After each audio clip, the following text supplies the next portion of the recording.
Okay, in this video I'm going to go over how to pose your character.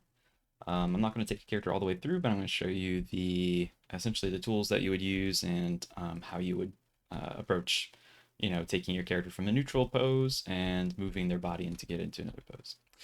So first, one of the things that's most useful is if you have a model that is ZBrush or has some pretty decent topology, then this becomes a lot easier. You don't have to, but it just makes it a lot simpler. Okay, so first thing I'm going to do is I'm going to take my character, and I already have a version of it where, here, I'll bring their body up here. And this is an early version. I have a one where I spend some time sculpting and making it look perfect, but you can see the first, I have another one where she overlaps her feet, but you can see here I've did this where I got her hands to essentially look like they're holding the staff. And then I would keep reworking it in the other file, but this is the first step that I get to. Cool. So I'm going to come back over here and we're just going to focus on the arms for now. I also have an advantage right now where she has this shawl t-shirt.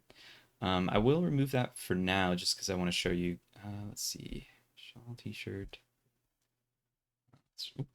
Oh, actually, nope, sorry. I cut her arms off, so I don't know if I can actually show you that, but let's see. Okay, no, okay, we can. Let's go down here. Let's go ahead and get rid of, yeah, that's good enough. Okay, cool. But yeah, her arms are, let's see, solo. Okay, they are connected in this version. All right, so what I'm gonna do is I'm going to go ahead and let's just get rid of some of this other stuff that's kind of funky. Tie and buttons. All right. So in order to pose our character, we're going to essentially just, there's a couple options that you can do. Z-sphere rigging, I'm not going to cover that. But what that does is you essentially draw out Z-spheres, kind of like shaped like a skeleton or rig that you would have inside of um, like Maya or Blender. And then there's a button down here that will let you rig the character up. Let's see. I might have to actually have Z-spheres in here to be able to do that. Yeah, I'm not sure exactly where it is right now. But I think maybe I just have to be using a Z-sphere subtool in order to do that. But that essentially lets you bind your character to Z-spheres, and you can just move your Z-spheres like you normally would move them, and your character's geometry will be bound to it. So you can use that. So that's pretty good if you have to do like a pretty big pose change. Here, what I'm going to do is I'm going to go ahead and just solo it. What I'm going to do is I'm primarily going to be using the 3D move gizmo, right? So that's just, I'm just pressing W to activate it, like move, rotate, scale will activate it. Q goes back to painting. There's also this button here, Gizmo 3D, and if you click it, it'll switch to what ZBrush used to have, which is called the transpose tool. So the transpose tool does essentially the same functions as the Gizmo 3D. It's just a little more obtuse. It's not as simple to use as the Gizmo 3D, but for those people who have used it before, they tend to like it for certain reasons, just because it has its own little weird shortcuts and tricks it can do. But for the most part, you probably don't need to do that. So we need a mask.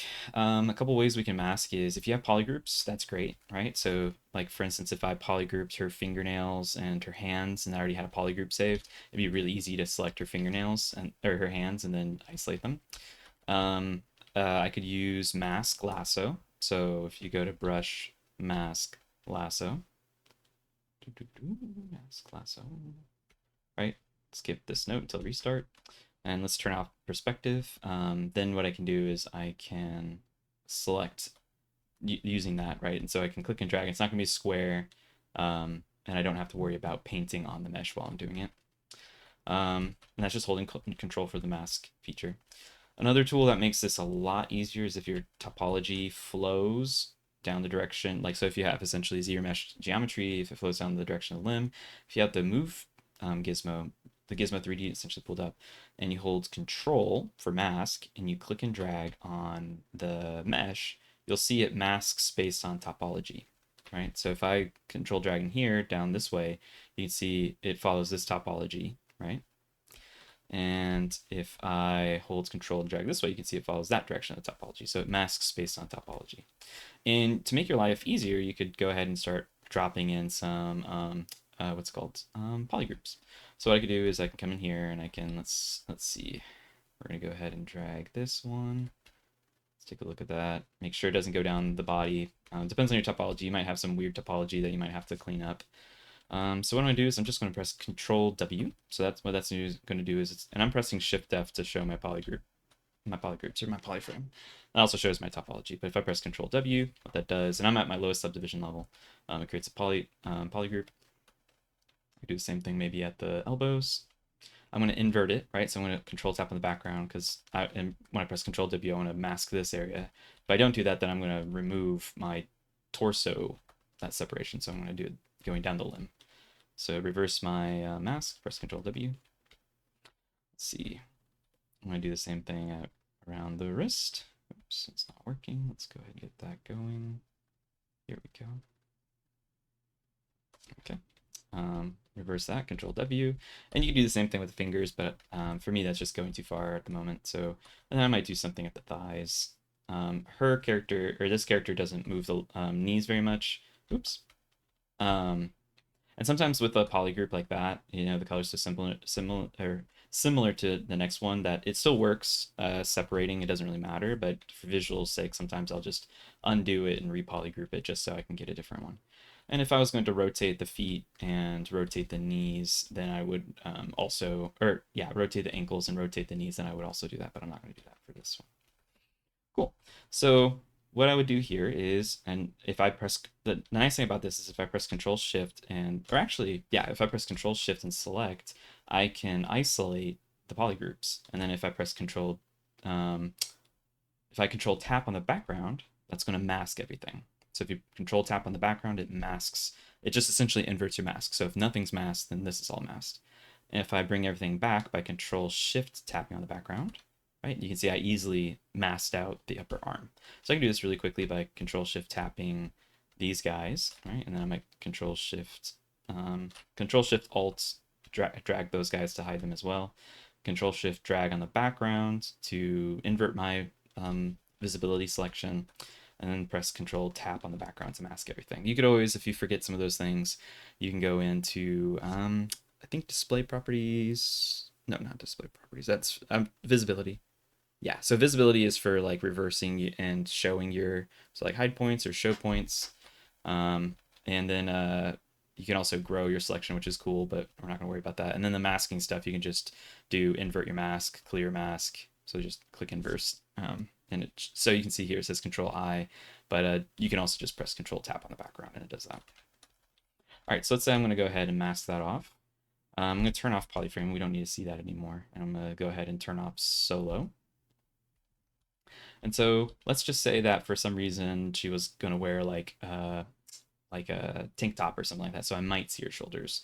So I have a piece of geometry that I'm not quite sure where that one is at. Oh, it's probably a part of this one. So let me go ahead and solo this for a second. Yeah, it's part of her face mesh. So I'm just going to go ahead and, oops. I'm going to go ahead and drag that.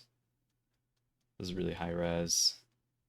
So I'm just going to go ahead and, actually, let's see if I have polygroups for this one. Okay, I do, cool. All right, I already have polygroups. So this one I have polygroups based on UVs. So that's another thing you can do if you already have UVs. So I'm just going to make that so I don't have that. Okay, wait, yeah, actually. So what we can do here is we come down to that display. Let's see, visibility. We're going to go ahead and grow. And let's go down to subdivision level because it's going to take forever. There we go. So let's grow it until it overlaps. They don't have the same topology perfectly, but I'm just going to do that for the sake.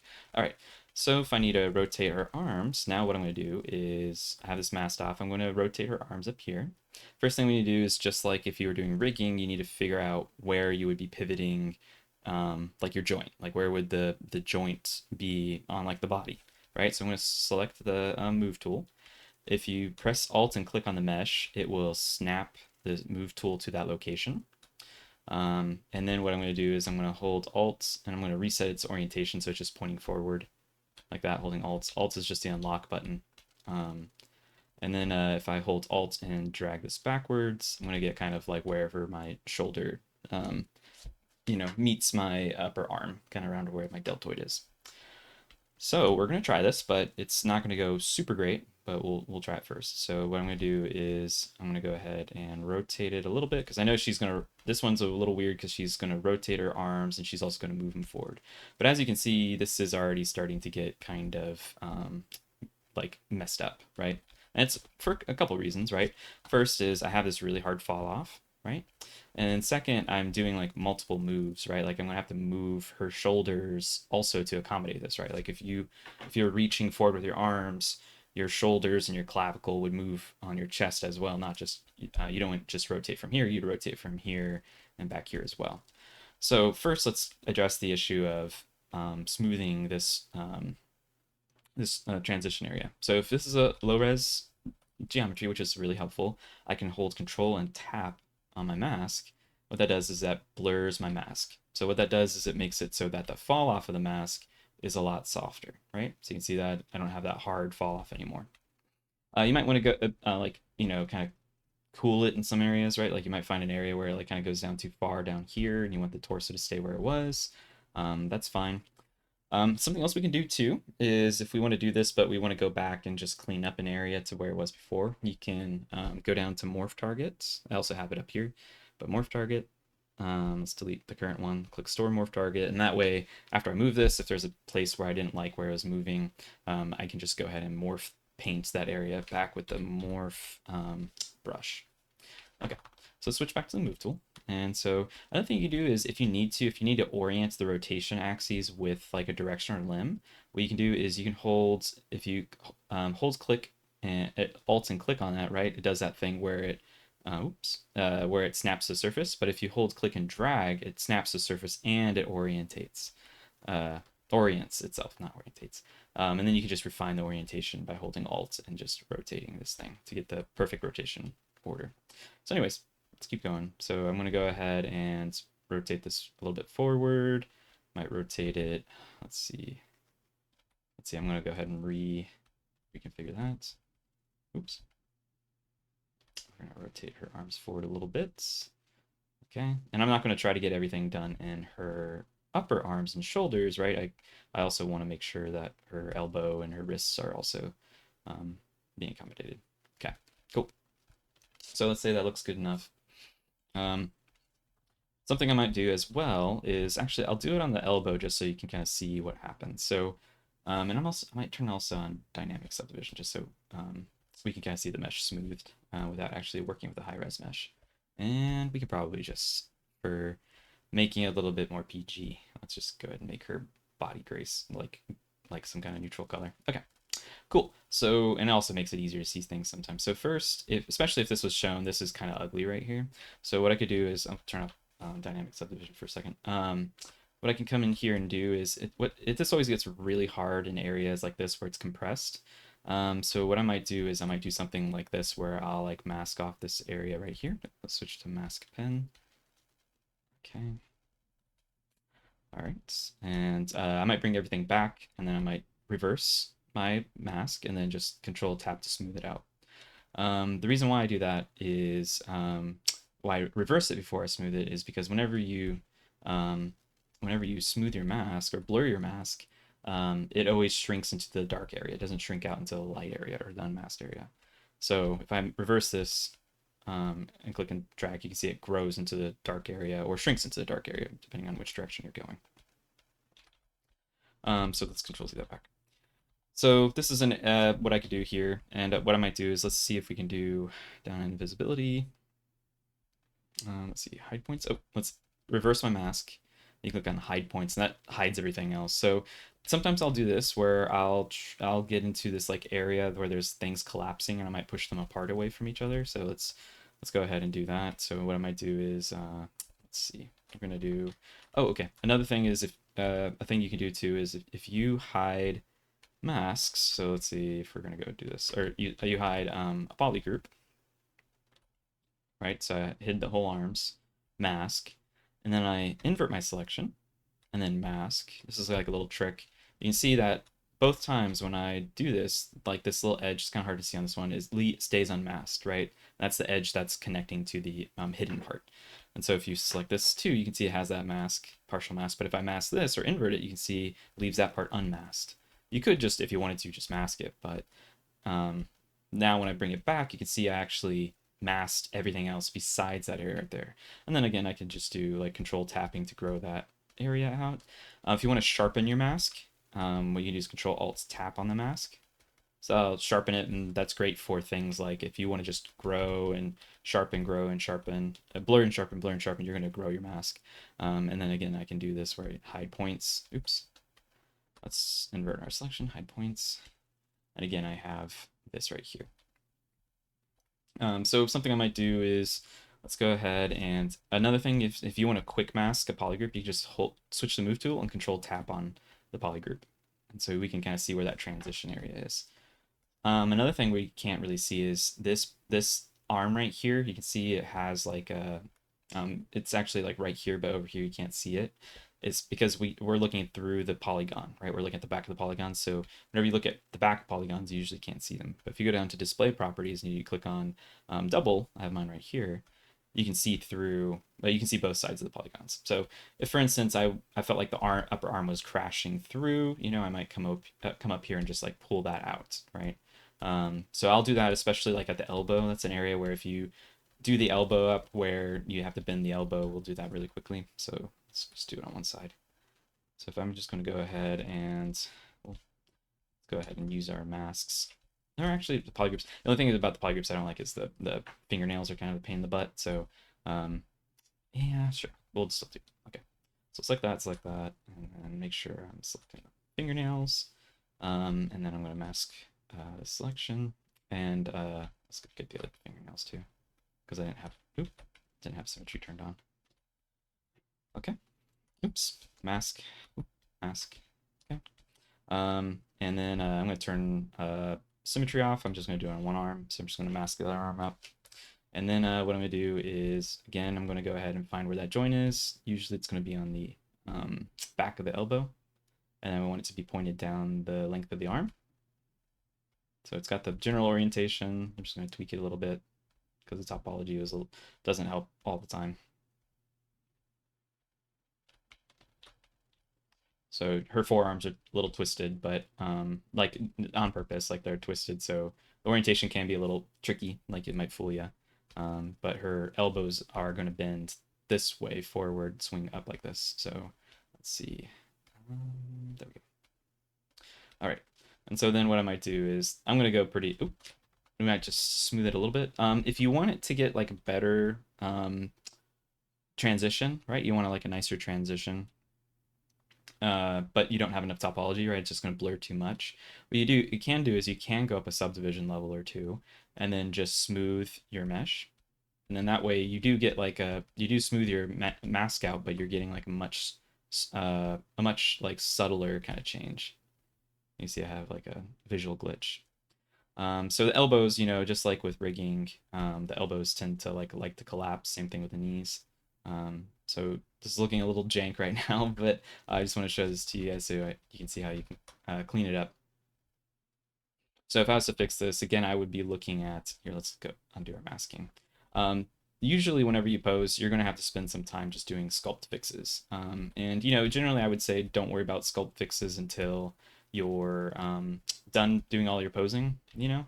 But sometimes, like for something like this, you know, when the rest of my shapes and forms depend on it, I might do the sculpting fix. So, you know, I want my elbow to have some volume to it, right? I want it to be pretty much, you know, have some volume on both the upper arm and the lower arm, and then this is like the peak right here. This area right here tends to like to collapse. So what I like to do is, if you smooth it, you can smooth it out. That helps sometimes, but you can see it pulls this forward, but then this area around it shrinks. We can use that same technique that I was talking about earlier, where I select this, mask, invert, mask, and then what I can do is, let's soften it a little bit, and maybe I'll just do like an inflate. So I'm just going to switch to the inflate brush, bring a low Z intensity, and let's go up a little higher. And okay, let's try moving it. So we'll just try moving that area up, just using the move tool. Come on. And then I'll try also just smoothing that out a little bit.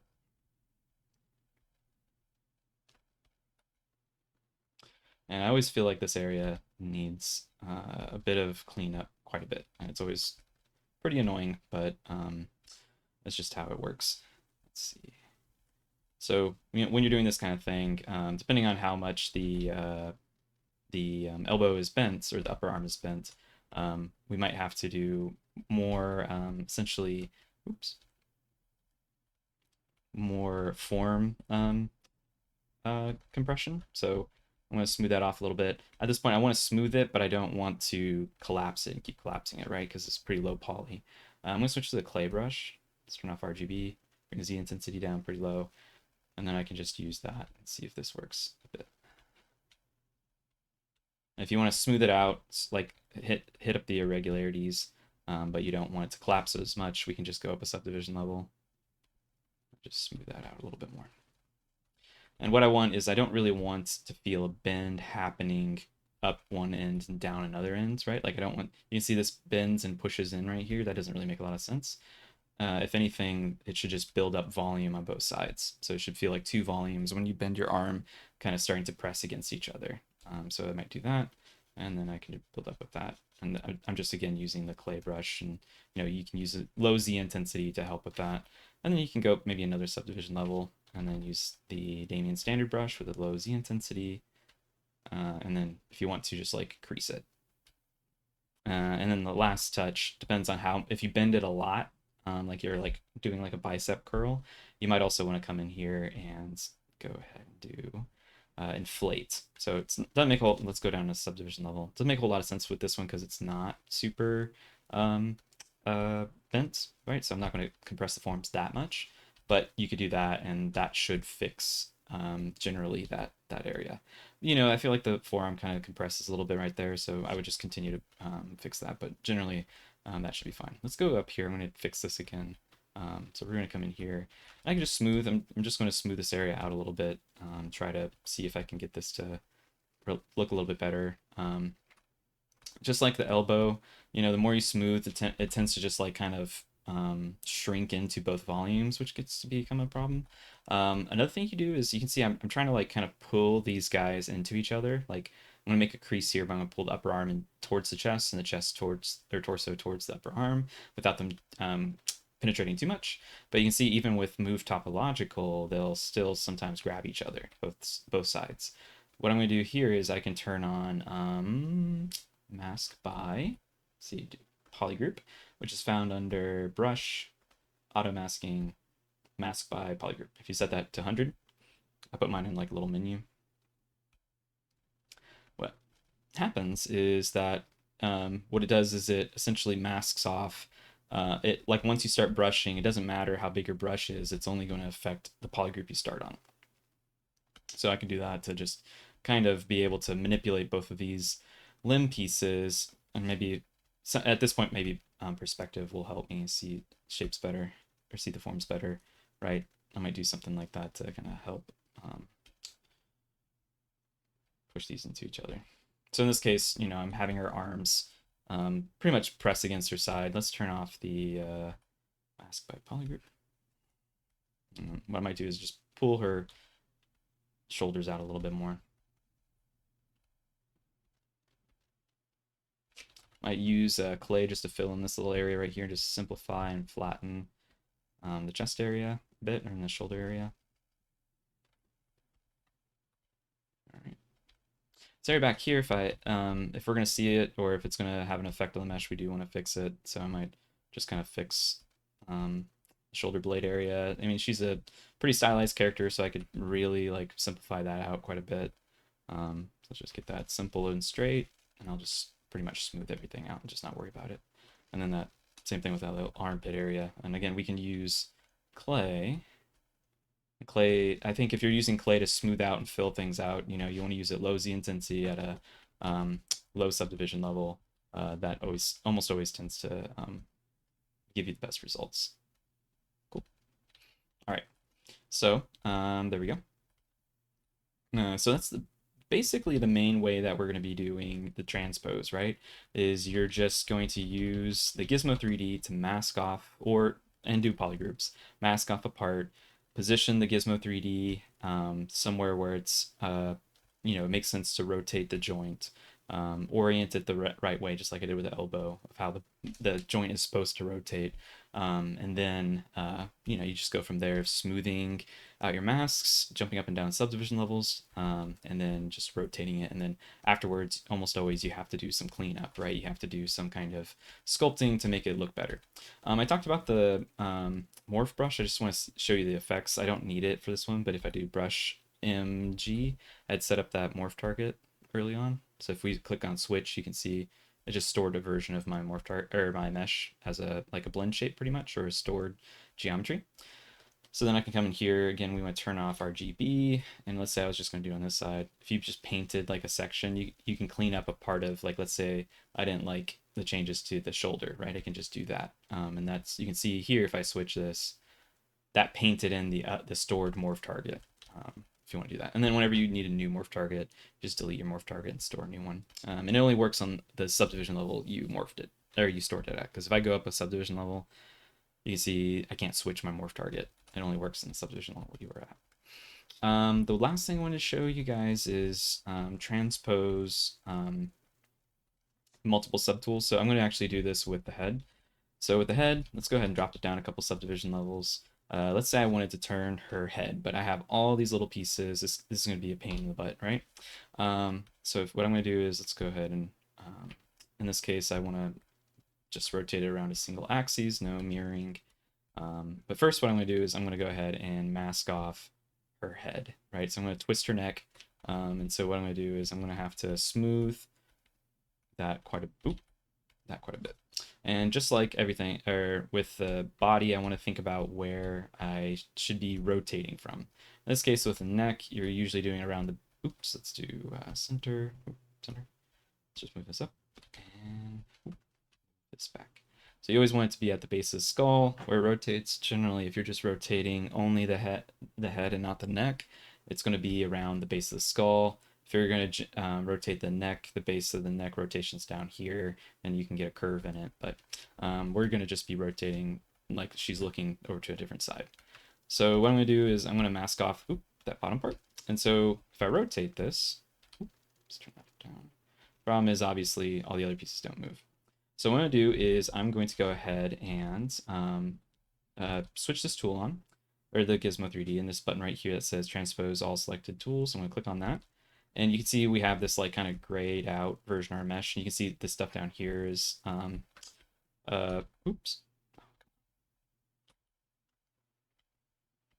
Okay, so there's this grayed out version of my mesh when I do that. What that does is it's showing me a selection of multiple subtools when this mode is on. So right now nothing is selected, so nothing's going to move. So if I select the head by pressing Control Shift, you can see it selects the head, right? And I can select multiple pieces. So let's go ahead and do the eyes, do these little eye dings that I made, her eyelashes, eyebrows, that eyelash. You see all these pieces right here for the hair are kind of annoying because there's a lot of different pieces. So in this case, what I probably would do is put them in a group, and then I would do something like transpose add. And so that should add all those to the transpose selection. I'm going to hold Alt and move this down a little bit down here because I'm just rotating the Y-axis, so it's still rotating around the base where I want to on the base of the neck. So now if I rotate this, you can see I'm rotating all those subtools at the same time. And whichever subtool you have active, which in my case is the head, right, it's going to use wherever you set the pivot point. But of course, if I press Alt and click on this, right, to switch to a different subtool, you can see it uses that one's pivot point. So whichever active one it is, it's going to rotate around the pivot point. And then when you're done, you can just click on that, and then there you go. You've gone ahead and rotated multiple subtools at once, right? So this was already posed, but if I had those bracelets on our arm while I was rotating it, I would have definitely also did that multiple transpose tool. Let me show you one last thing, and then we should be done with this. Let me go ahead and pause this. All right, I started up one of the sample projects, this demo soldier, just to show you this. And that's using, so the transpose tool only can work on multiple subtools, but it only really works just with rotation, movement, scaling. It doesn't work with any sculpting brushes. If you want to work with sculpting brushes to like move and sculpt and like with a move brush, grab things, smooth them out, all that jazz, you can do that, but it is using a plugin. So if you come up here to Z plugin, there's this plugin called Transpose Master. So we're going to go down to Transpose Master. And what we're going to do is and if you need to dock it, you can click it right there. Let's dock that for now. What you do is you click on T-Pose Mesh, you'll see it run through your subtools. And then if we look up here, here's our original subtool, and here's our tool, or here's a new tool that's created where it essentially combined all of our pieces together at their lowest subdivision level. So if you don't like the lowest subdivision level, you probably would want to delete the lower subdivision level before you do that for the meshes. Like if I wanted his body to be higher res when I did this, then I would probably just delete the lower subdivision level, and then you can reconstruct the subdivision level later. But just keep in mind that might like do things like mess with your UVs. But for the most part, this is fine. And so if let's say I wanted to just kind of, I'm going to do something really silly. So I'm going to switch to the move brush, which isn't based on topology. And let's turn on symmetry. So if I want to just move his arms, I'm just going to do something random. And we're going to go ahead and do that. And maybe I just want to select all this stuff. We're going to mask it. And then I'm just going to go ahead and, I don't know, do something really dumb. Okay, there we go. So it looks great.